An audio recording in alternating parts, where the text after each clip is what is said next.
back to my smart little library. Today's video is gonna be my bookshelf tour because I haven't done one yet, and now that I finally have a tripod for my camera, I thought why not do it.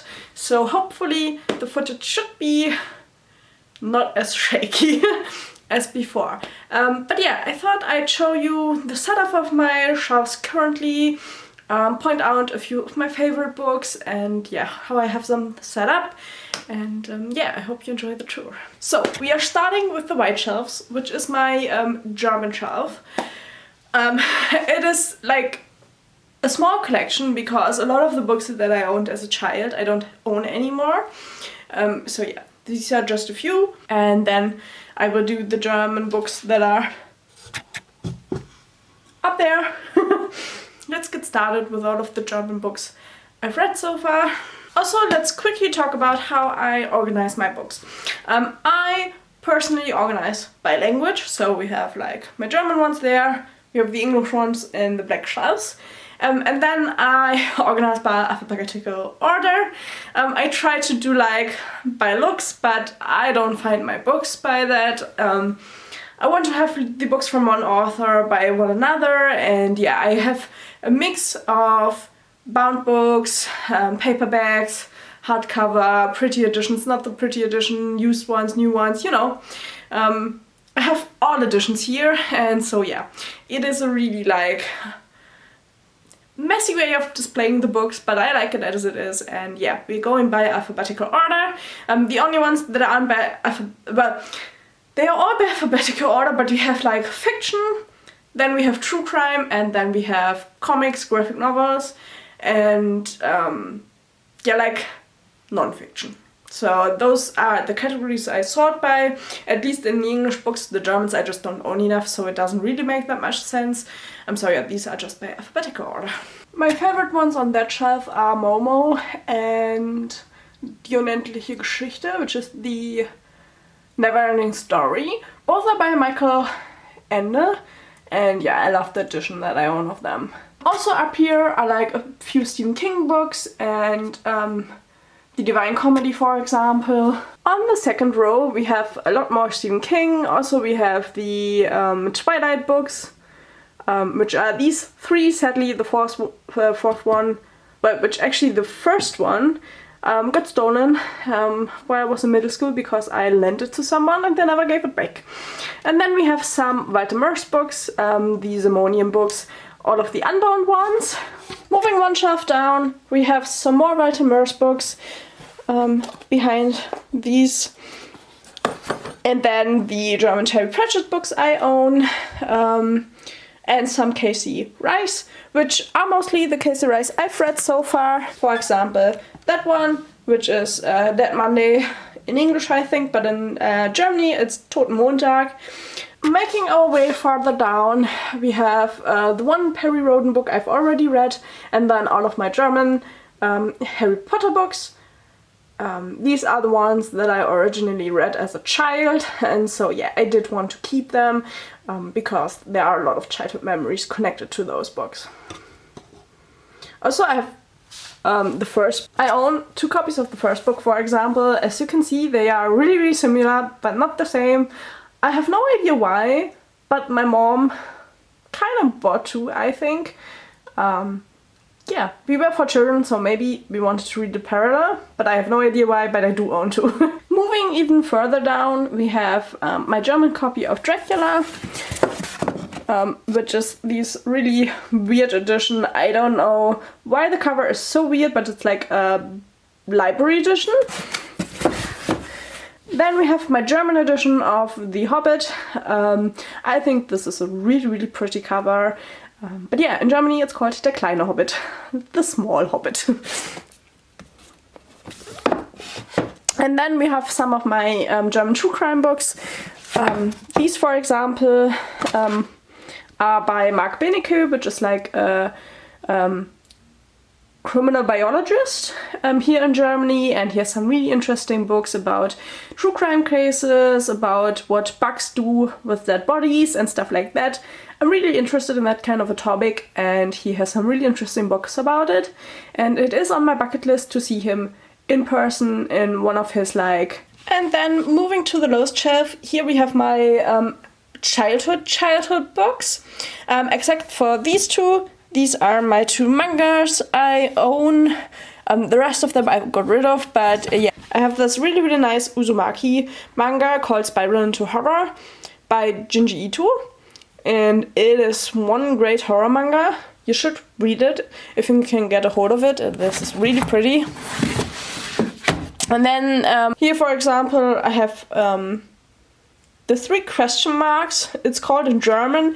I know that it's called something different in English, so I will put it on screen because I can't remember it now. But these were my absolute favorite books as a child.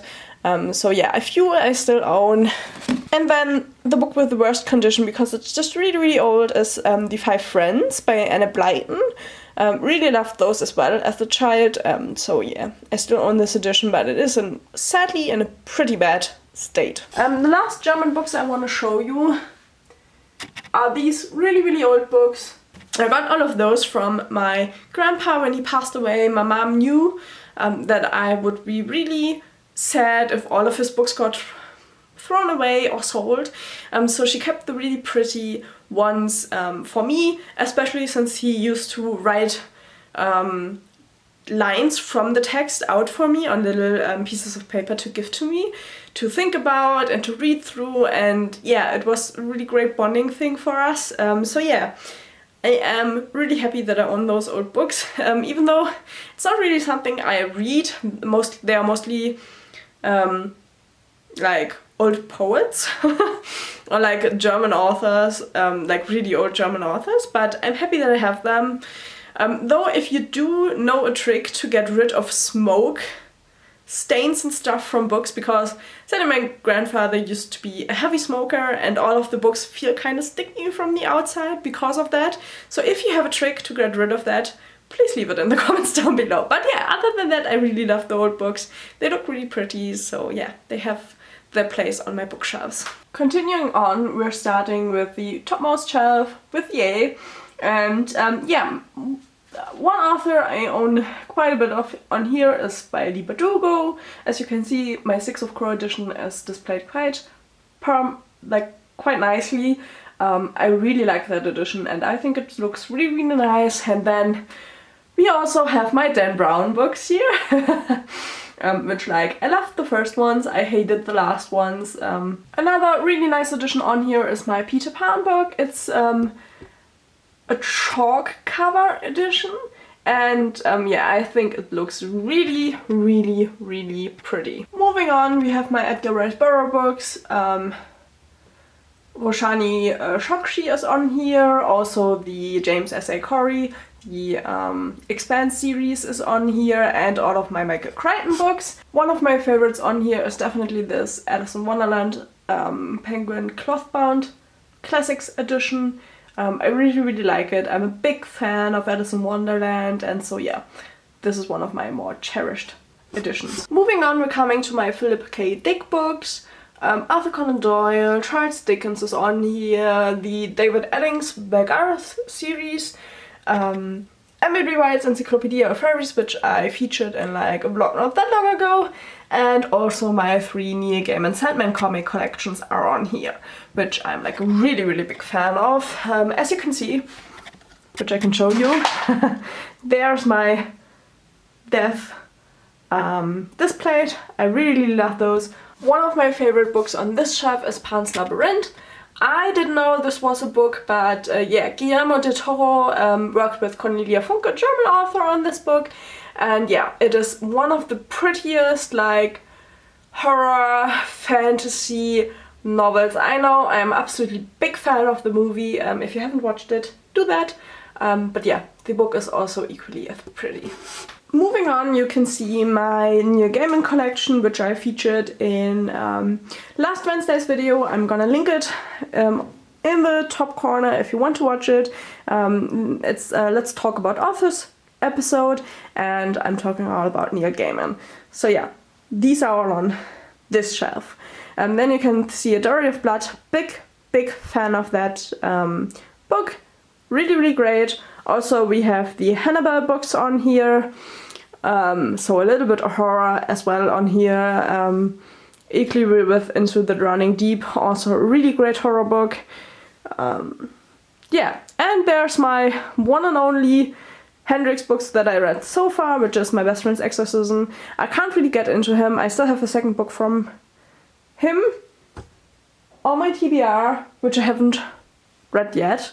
But yeah, I'm not the biggest fan, sadly. Moving on, this is one of my favorite shelves, just because it features the Lego typewriter.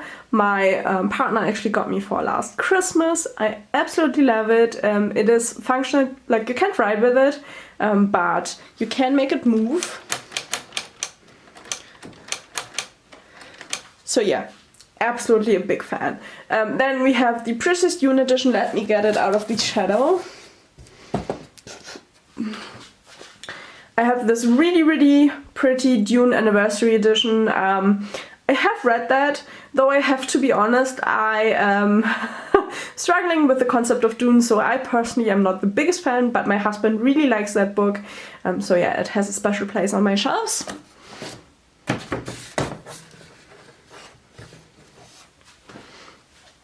Other than that, we have some Robin Hobb and some Anthony Horowitz, and on the other side of the typewriter we have my Conan books, also Horse Moving Castle, the first 3 books in that series, which I also really like, so I would recommend that series, and the first Robert Jordan book, Eye of the World.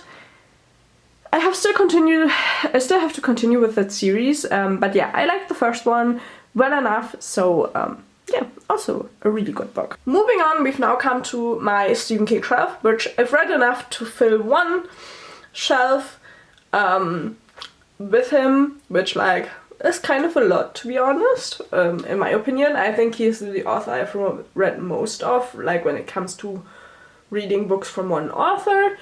Yeah, let me pull out my favorites from him. Okay, so I pulled out some of my favorite from him. I think one that isn't talked about enough is Dolores Claiborne. I also haven't talked about it on this channel simply because I read it before I started the channel, and I still have to do a video about Stephen King, which will come at some point this year as a Let's Talk About Authors episode, but I haven't done that yet, so yeah. That is a really great book, and I own this really nice hardcover secondhand edition. And then, yeah, I just love the Cujo cover, I'm sorry. As well as Pet Sematary and It are absolute favorites and must-haves from Stephen King, in my opinion. Okay, making our way down, we have here now my J. Christoph and Jamie Kaufman books, T.J. Klune a little bit, also one really pretty edition that I own is this Jungle Book collector's edition. It was published together with like a hotel in London, I think. Yeah, I got it secondhand on eBay. I have read it as well. It was way different than I thought it would be, but yeah, I really like the edition. There are only 2,000 made of it, so it's also quite of a rare edition, and I didn't pay much money for it, so I'm really happy about that.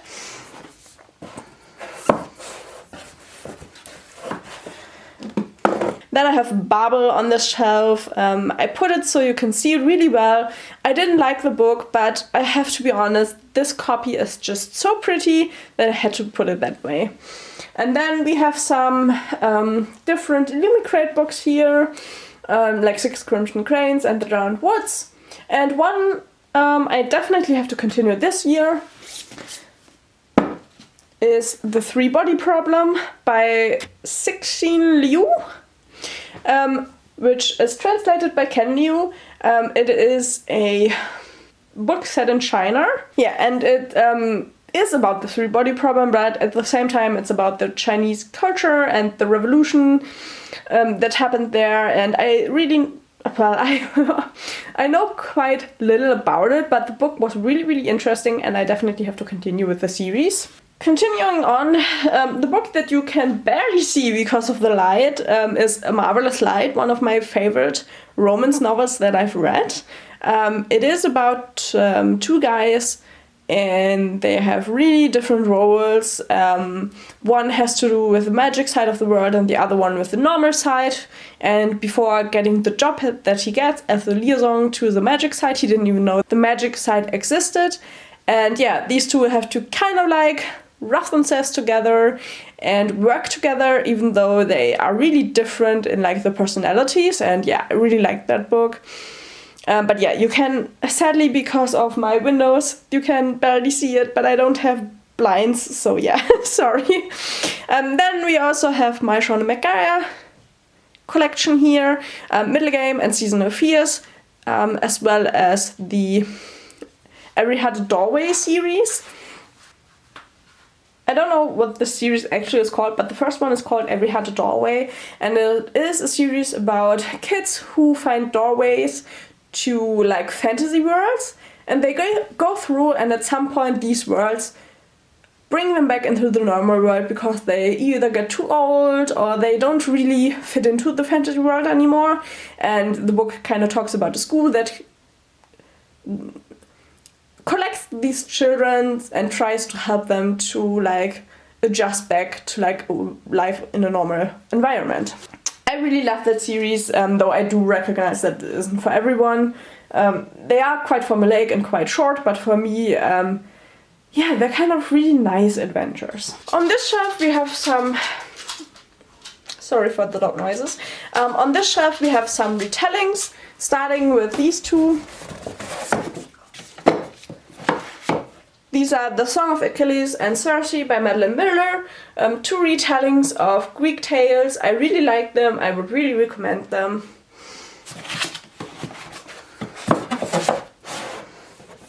Then I have some Eric Morgenstern and The Starless Sea, because I really like the design of the book, but I also have The Night Circus there.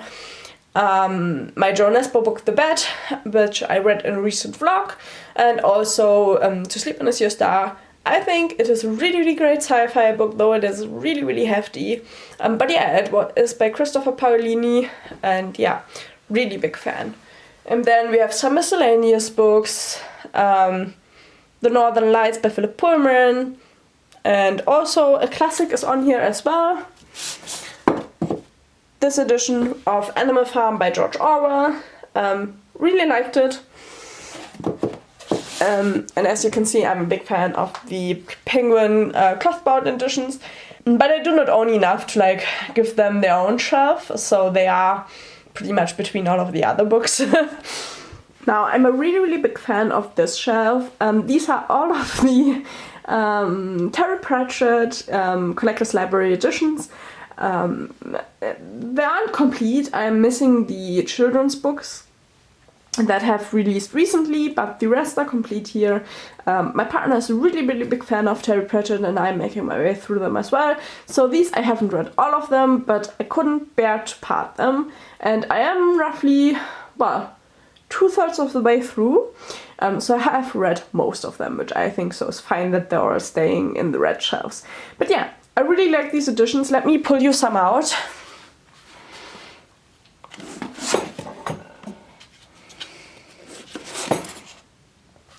As you can see, they have like really action-packed covers, but I kind of really like them, and yeah, they all fit very well together. So I don't really have much to say about that shelf, but yeah. Terry Pratchett has written a lot of books about the Discworld, so yeah, there are a lot here. Here are the last ones, as you can see, together with Good Omens, which isn't a Discworld novel, but it's still by Terry Pratchett, together with Neil Gaiman. Then we have the few Kathy Rice books that I own, and also the complete first Percy Jackson series. They are kind of weird covers, but I still like them. I don't know. I think they're weird, but kind of likable. And then we have some James Rowlands, Veronica Roth with Poster Girl, The Bright and the Pale by Rubinovsky, also a great book. And then one I still also haven't talked about on my channel, which is Lovecraft Country by Matt Ruff. I read that quite a while before I started my channel, and at some point I will talk about it, but I think it's quite the... I I don't know. I have really mixed opinions about the book, so yeah, that is the reason why I haven't talked about it at all on my channel up until now. For this shelf, we're only going to do a really quick look. These are my Harry Potter books. I do own them in like the normal copies, also like the Fantastical Beasts and the Quidditch ones, like stuff like that. And then also my partner was really nice and started gifting me the illustrated editions. Just because he really knows that I love illustrations, and these are books from my childhood, so yeah, they are just there. To be honest, sometimes I reread them, but yeah, I think my collection has a lot better books in it. So, talking about better books, this one I think is my absolutely favorite shelf of all, which is kind of sad that it's so far down because we're nearly at the bottom of the bookshelves, but we have all of my Sanderson books here, the paperback editions in these white ones, and then also my 2 bound copies of The Way of Kings, well, part 1 and part 2. And then we also have all of my V.E. Schwab books on here, the City of Ghost ones, also A Darker Shade of Magic and Wishes, which are both theories I still definitely need to continue, but I haven't gotten around to it yet. And then we have also my copy of Frankenstein on here, and my Hyperion books, which I'm a really big fan of. So yeah, these 4 are there. So yeah, this shelf really contains a lot of my favorite books. For this shelf, it's also exactly the same, so I think, well, seems to be that the authors I like the most are like really late in the alphabetical order, so maybe I should just start at the end and then work my way back to A. That might be an idea for a new order of books, but yeah. On this bookshelf we have my really pretty edition of Bram Stoker's Dracula, the English version obviously, but yeah, I really like that edition. And then, as you can see, there are all of my Adrian Tchaikovsky books, as well as my Tolkien books. Yeah, we have The Hobbit, a lot of the Rings books, the Silmarillions, a few of the shorter stories and collections. And yeah, I don't really own any special copies for these books, except for the Silmarillion. I think that is a really nice copy. But yeah, except for that, I don't think any of the copies are really that special. But I still love them, nonetheless. Here we have, well, not the last ones, but the last ones for the fiction ones, which are my Vandermeer books. We have Andy Weir with The Martian and Hail Mary. I'm only missing 1 book from him, and then we have all of my H.G. Wells books, which are quite a few, as well as this really pretty copy of The Pictures of Dorian Gray. I absolutely love it. And then one of my most surprising books, called Hide by Kirsten White. I got it in a book box, and it is about, it is a horror story set in an abandoned amusement park. And I absolutely loved it, so if you haven't read it yet, it is like a horror story connected to like a cult-like thing. Really interesting book, and yeah, I didn't know it before I got it in a book box, and I absolutely loved it. Now we're coming to the bottommost shelves. These are the true crime books that I own. We have like Helter Skelter, Journey into Darkness, my absolutely favorite one, I Be Gone in the Dark by Michelle McNamara. That one really hit it for me. And then one I was actually sadly disappointed about, which I also haven't talked about yet on the channel, is The Five, The Untold Lives of the Woman Killed by Jack the Ripper, because I thought that book was really full of like, well, it was like full of preconceptions about the women and stuff, which I thought it tried to portray them in a positive light, but all I could think about while reading this was how often it was iterated what the woman did for their lives and how weird it was. I don't know, it wasn't portrayed as like a positive thing, and yeah, I don't know. I thought the book was kind of weird. I didn't really like it, but I would definitely want to read another book on the topic. Beside those true crime books, we have my book covers. If like I travel with a book, I can put these in there. And then we have the few graphic novels I own, which really aren't much, but yeah, we have Watchmen, a Batman comic, Skyward, Blackbird, and Through the Woods. So yeah, really not much there. And then the absolutely last books I own are in this really pitiful corner here. These are my non-fiction, non-true crime books, and as you can see, there aren't much. We have a few about Egyptology because I studied that in college, and then we have Sapiens and Homo Deus. I really love those two books. They are really, really great. A book about tattooing, because why not? And yeah, then What If and Why Zebras Don't Get Ulcers, a book about stress, because I have a lot of problems with like stress-related illnesses. So yeah, that also is connected to that. So yeah, that is the current setup of my shelves and of all of the books I have read, but that I own physically. Obviously I've read a lot more ever since I started listening to audiobooks, and also sometimes I do read an ebook, even though I do definitely prefer a physical book. But yeah, that is my current setup. Yeah, they are kind of like, I don't know, I think roughly around 250 to 300 books there. Not that much. I think the amount is also kind of nice, but it does give me some space for more books to put there. So yeah, I'm actually really happy with the setup for the time. If I ever need more space, I will have to see what I can do, but yeah, that is the current bookshelves. And yeah, I hope you enjoyed this small little tour of my shelves. And yeah, maybe then can tell you something about me. Yeah, if you have any comments about the books, please leave them down below. Leave a like if you would like. Maybe subscribe, that would be really, really nice. And I will see you in the next video. Bye bye!